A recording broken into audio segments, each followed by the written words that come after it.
Welcome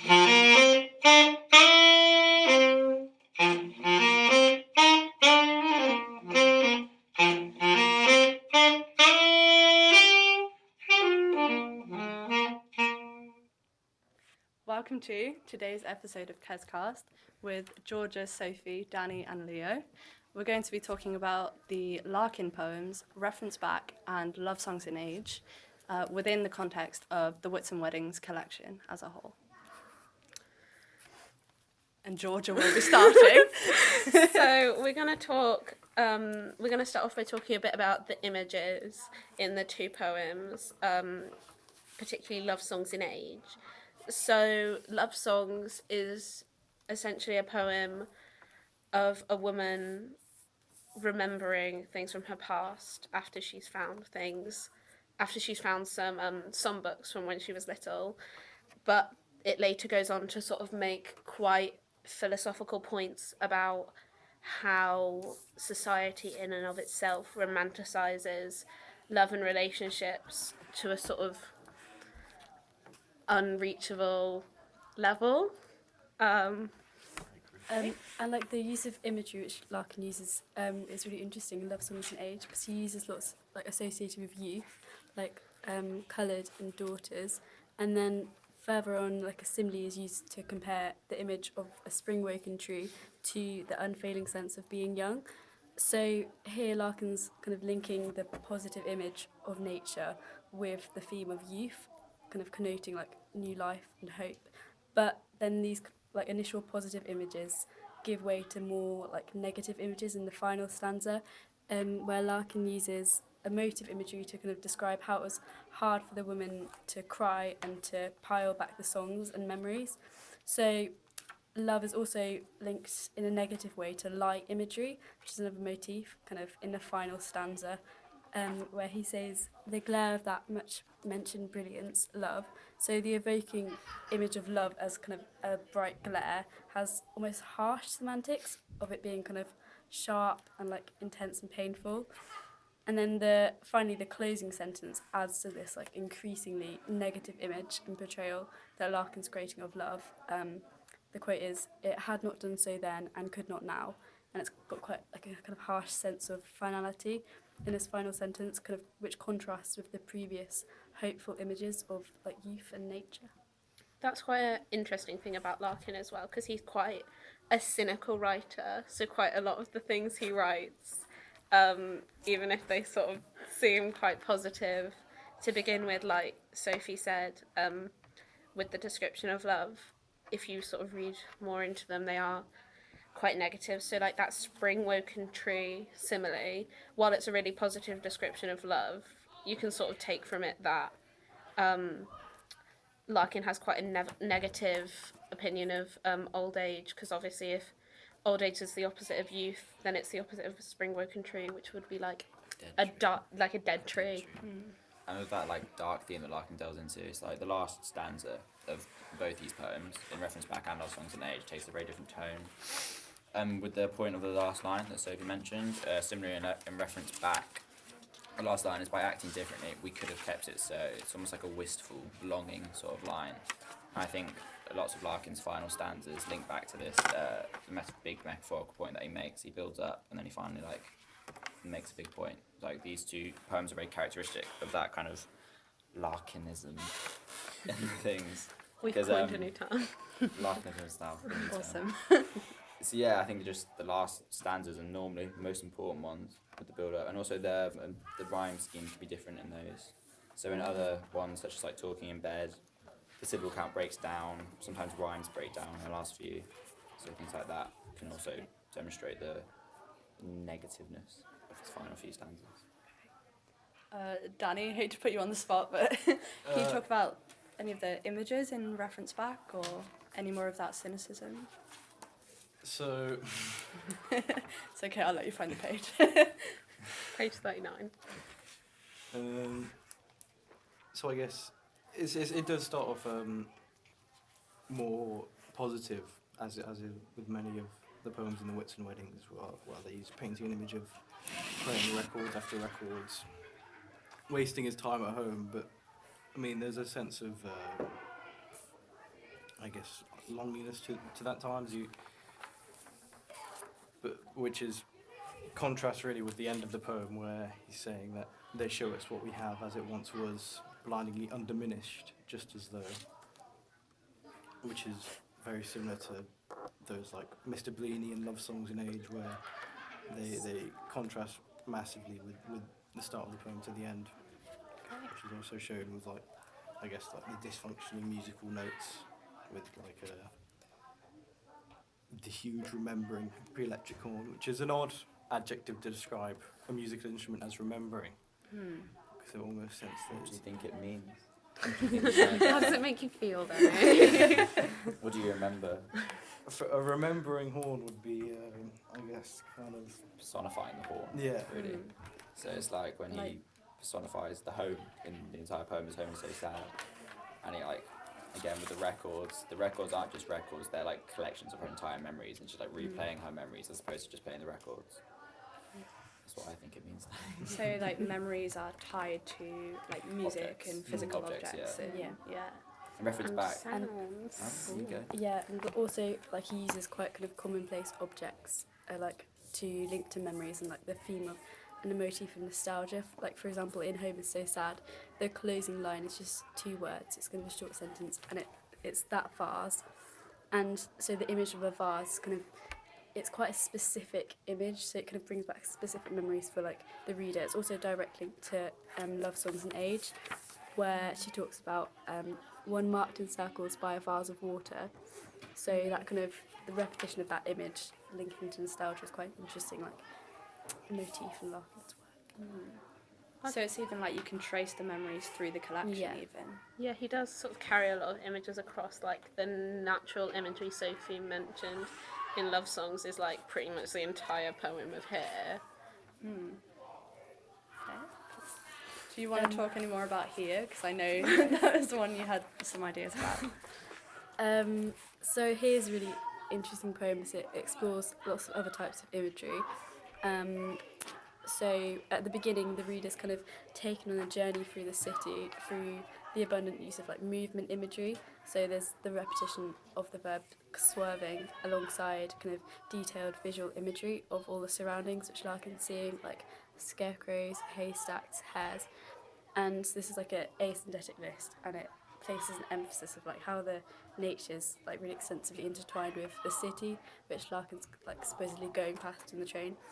And the sparse kind of fields and haystacks described in the like opening stanza could kind of be interpreted as images representing like kind of uncorrupted childlike innocence. So kind of my theory is that the poem kind of represents 3 stages of life, and then the first stanza is like the first like child stage, and then in the second and third stanza the reader gets a sense of time passing more, and there's a change of the focus of the narrative onto images of like industrial working images, like scattered streets, barge crowded water, and then finally in the closing stanza it could be interpreted as kind of exploring the very final stages of life, like images of death and solitude, like loneliness clarifies and ends the land.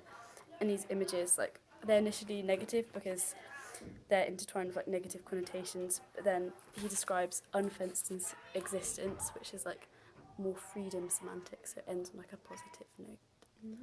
And something that's similar between here and reference back No, go for it. is how Larkin like links the stanzas together. So the first 3 stanzas of here are just all one sentence, like a long sentence with a lot of commas and semicolons and colons and things, but it's still just, there's not a full stop until just before he starts talking about the here and the unfenced existence that Sophie was talking about, and then reference back sort of similarly. He uses a lot of caesures and enjambment and things to sort of make it feel like it flows a lot more continually, and that like the time passing in reference back just sort of happens seamlessly. Danny, did you have a point? Yeah, here is also very characteristic of the Wits and Weddings as a discography, because it does kind of build up to the metaphorical point that Larkin makes. So he starts off through the swerving through fields, which kind of gives an expression of freedom and I guess, almost childhood in a sense. But then when he ends it on here is unfenced existence, although you're still keeping the same imagery of, I guess, fields and but boundless ends, but that freedom kind of gives a sense of emptiness because there is kind of unfenced existence, but there's no stop, there's no end, so it kind of is essentially pointless in a way. It gives it no meaning. It's his use of un, isn't it? It kind Yeah. of just makes anything, even if it's a positive word like unfenced, it just makes it sound a lot more negative than if he said like free. It's like unsatisfactory in reference back. He could just say bad or like, Yeah. I don't like it, but saying unsatisfactory. I don't Yeah. like I don't- it. A great poet. True poet, I yeah. don't like this hall. You could say that. But it's like very much reminding you of Yeah, like what you it's don't reminding you have. what you don't like about it, and it's Right. the unsatisfactory. It makes you link when he says un. There's only a positive word in there as well, so it's making you compare those two words. So you're going, it could be satisfactory, but because of like images or like viewpoint, he doesn't like things like that. So like, I think my two favorite lines in the entire collection are from your unsatisfactory age to my unsatisfactory prime, because it gives you that sense of time passing that Larkin often likes to use. And also, it really does reinforce his which is just very, very characteristic for Larkin. in his novels. For example, in Talking in Bed. Oh, what a poem! Yeah. Talk to me about it, It's- Georgia. Itching to say more. So we're Talking in Bed, sort of quite early on in the first stanza. He sort of where's it gone?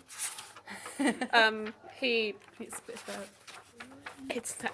27. We found it. 7. He it's the last two lines, the words at once true and kind, or not untrue and not unkind. It's Same that thing. it's that double negative. It's It's very It's- purposeful. Like, yeah. The fact that it's through so many poems, he's obviously trying to make a point. Yeah, and the use of it in Talking in Bed kind of makes it feel like it's just a nothingness, kind of like Danny was saying with the unfenced existence.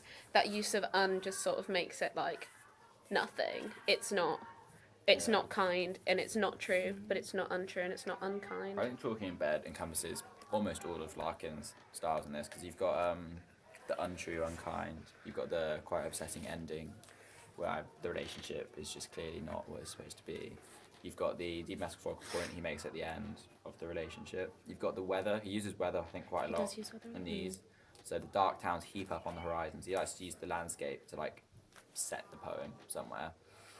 And time passing, obviously, he literally says more time passes, and you can like gather that from like when a conversation's happening, time's passing. And with the piles up, it's almost like watching a time lapse. isn't Yeah, it? it's like it could be you. Cause somebody, it's also quite intrusive. It seems Talking About seems it's quite an intrusive poem, because you wouldn't know a couple are talking about Larkin bed. doesn't really have boundaries. And Yes, he's got no it's quite boundaries. voyeuristic. All of yeah. his narrators are very awkwardly placed. Yeah. I think in all of them. I think it represents him I think his to a degree.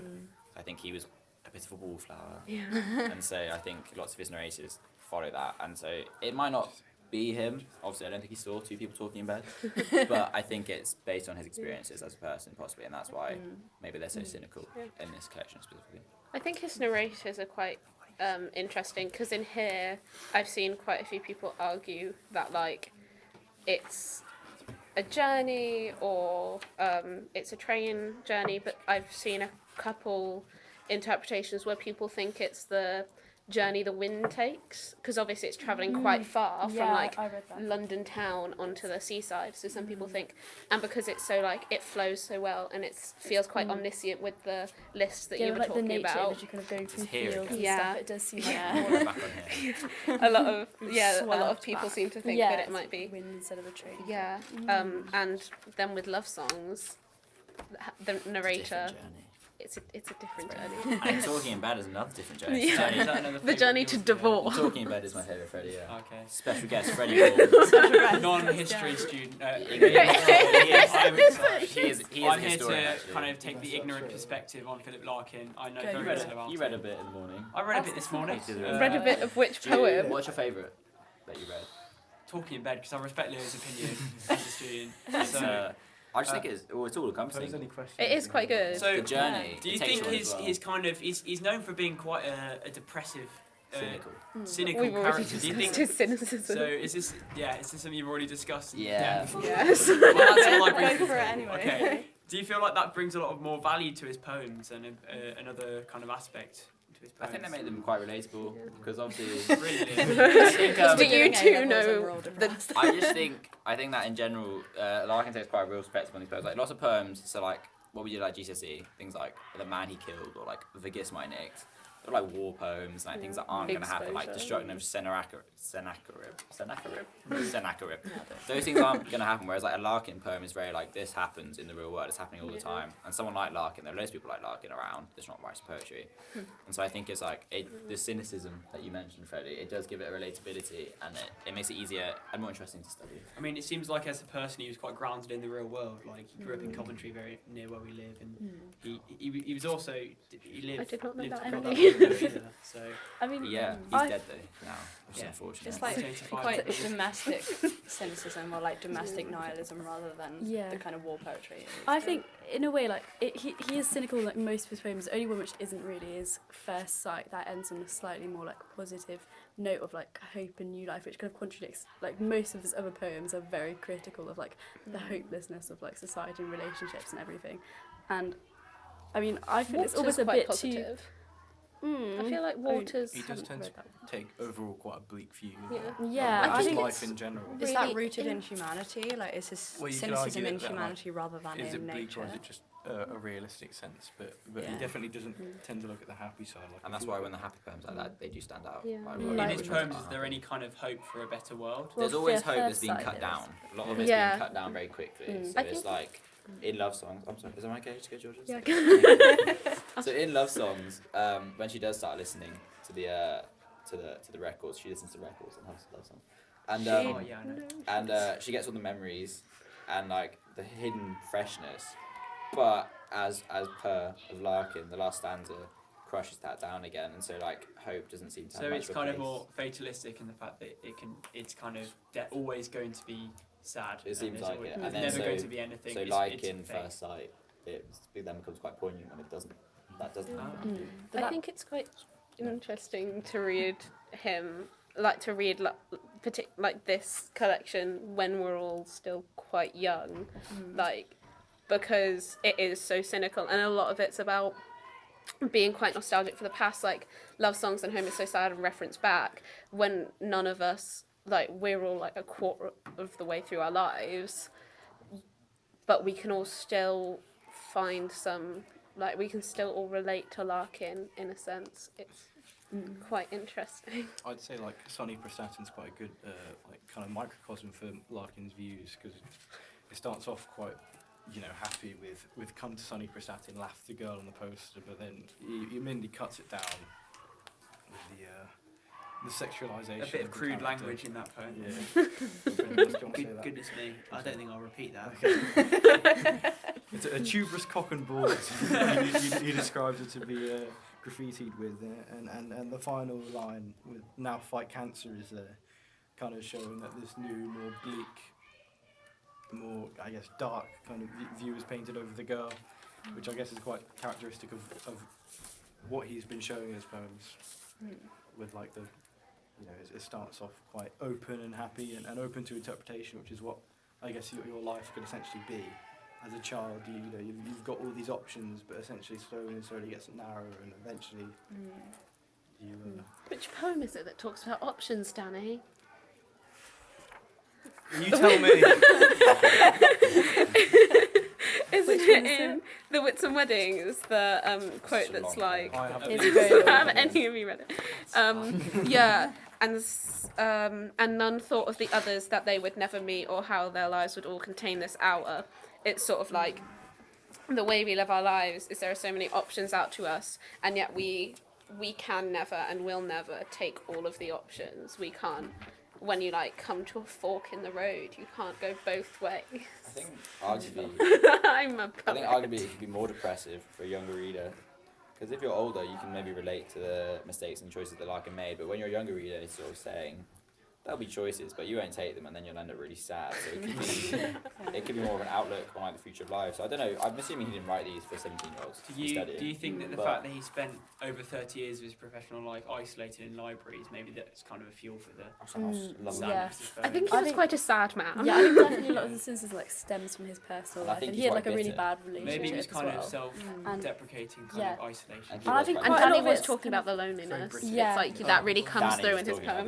the- quite a lot of it's Danny aimed was like towards women as well, like quite misogynistically, arguably. Like in Faith Healing, he's very like describing women of like animalistic. Guys. It is. It's kind of like lots of metaphors and like comparison of women with like, animals. Yeah, especially notably in Faith Healing, but like in multiple poems, there's kind of references to it, and that's kind of that cynicism is like linking back to his personal life quite clearly. I think he's more taking a viewpoint of the time than he is his personal viewpoint.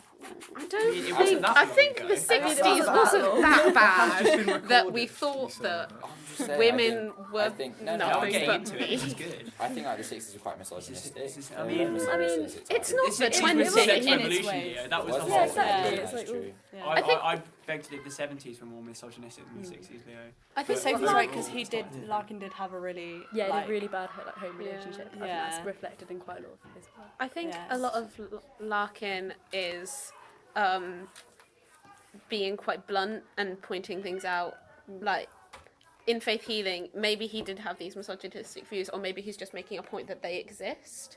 yeah, that's Sort of, why, yeah. That's what I was saying. yeah, and like in a lot of his other poems, like he makes a point that might not necessarily be his personal view, but it is the way he sees the world. So like High Windows, which isn't necessarily in this collection, it came a lot later, but it's essentially just him talking about society and their values and his values and what All the about- difference is. Yeah, and You'd all feel about how like, you see the world. And Yeah. Do you feel like he was kind of a product of his surroundings? He had a stutter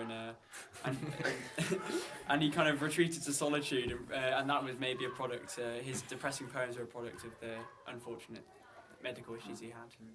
I think the point you made about the narrators in all the poems like really links into that.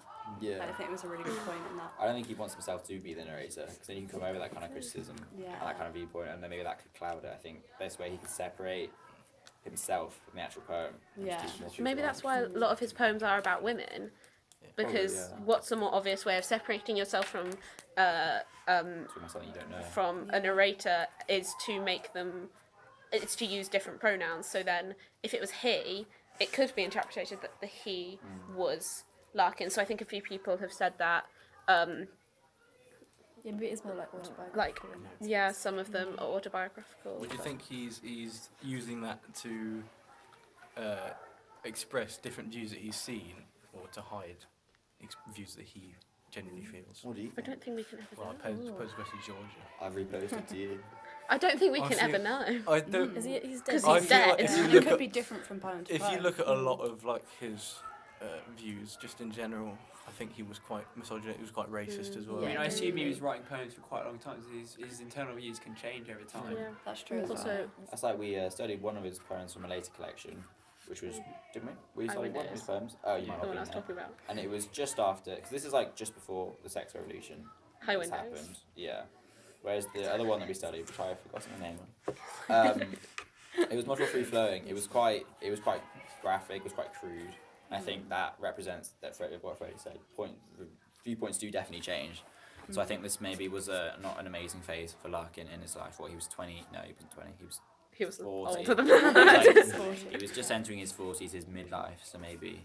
He was having midlife Midlife crisis. crisis. like it. Wits and Weddings is a Doesn't midlife matter. crisis. Right, so any finishing points? Any last things you want to say? I like Larkin. Anybody just How do like accessible do you think he's these grown poems me. are to just the general public? As a I'd say they are. Quite Oh yeah, accessible. if we're comparing them to like Wilfred Owen Yeah. and what's the one one that's really rhythmic that we did at GCSE, the Flag. Charter Light Brigade. Oh yeah, Tennyson. Larkin, so much more accessible than like Tennyson or the Yeah. Romantics. Yeah, he's It's so accessible, I'd say informal he's- and Yeah. blunt, isn't it? Yeah. And I And think it's like almost he modern has a in a lot sense. more of the similar ideas to the Romantic poets of like that cynicism, but like kind of romanticizing things. But then he breaks that down, and I think that breaking it down makes it more accessible because people are like, well, this is a lot more real than. So he's quite a self-aware poet in a sense. Yeah. Yeah. So, I mean, what kind of place do you think poetry has in the 2019? Oh, that's good. I think we're saying Larkins quite accessible, but people are more likely to read a war poem or something like that. So like things like maybe like Vigus Manic or the Manicure, they're more not more popular, but they're more likely to be read, especially at like GCSE level. We did Conflict because some of those poems you would have heard of Because we're before. lads, aren't we? So Yeah, and So we're, would you and we're think guys. Would you think that people were more likely to read a war poem because it's kind of a world that's Yeah, so I far think away? It's people are- separated. Yeah. But I think this is so realistic. It's and very. could be I true. think It's very I think depressing. it's very enriching to read a Larkin poem, but I just don't think not It's a enough people are harsh doing truth. it. Yeah. It's a harsh Yeah. truth that people Yeah. don't want to face. I think People that don't wanna Easy know. came for off poetry in in the general, 40s. though, to actually answer Freddie's question, And then Danny I cut me think up. we should all be reading poetry. There's such a wide range nowadays. Yeah. Like you've got Ruth P. Kapoor, who's debatable if she's actually a poet. You've got Caroline Duffy. You've got Larkin, and then you've got the older ones. I think that to not read poetry is just to like cut yourself off from like half of literature What do you think And it's it more has accessible over than a books? whole book. Yeah. Well, it's a lot, as you said, it's a lot like faster to read, like more easy to like absorb points really fast than like going through and reading an entire book. Like a lot of people wouldn't want to sit down like in today's like fast-paced society. Read Yeah. a book. Who'd you say your favourite poet is, Leah? You, Danny. Yeah. Danny wrote a poem. Who wrote on the theme of poem? nostalgia. I forgot. He's the Welsh guy. Same Dylan as Thomas. Heaney. Dylan Dylan Thomas. Thomas. That's a great. He's Irish. As a not Oh, a very sorry. experienced poet reader, that's a great poem. We should not go. What's it called? What? Do not go. Yeah, Gently into that Gentle good in night. that That's a good great night. Oh, poem. that is a really nice poem. That is I like that that. really Probably is Larkin good. at the moment. And Yeah. that's, To be honest with you. but let's not get into Dave that. Chappelle. Who is your favourite poet? Dave Chappelle. That's where he's the NBA player. Oh, No. I'd like that. Wow, that was Caroline quite Duffy rare. is good. What do you mean? That's very uncultured of you. I think we've Okay. gone on a tangent now. I think- yeah, she's Leave the the poet politics laureate. I think this is a great place to end. Thank you guys. Well done. That's great.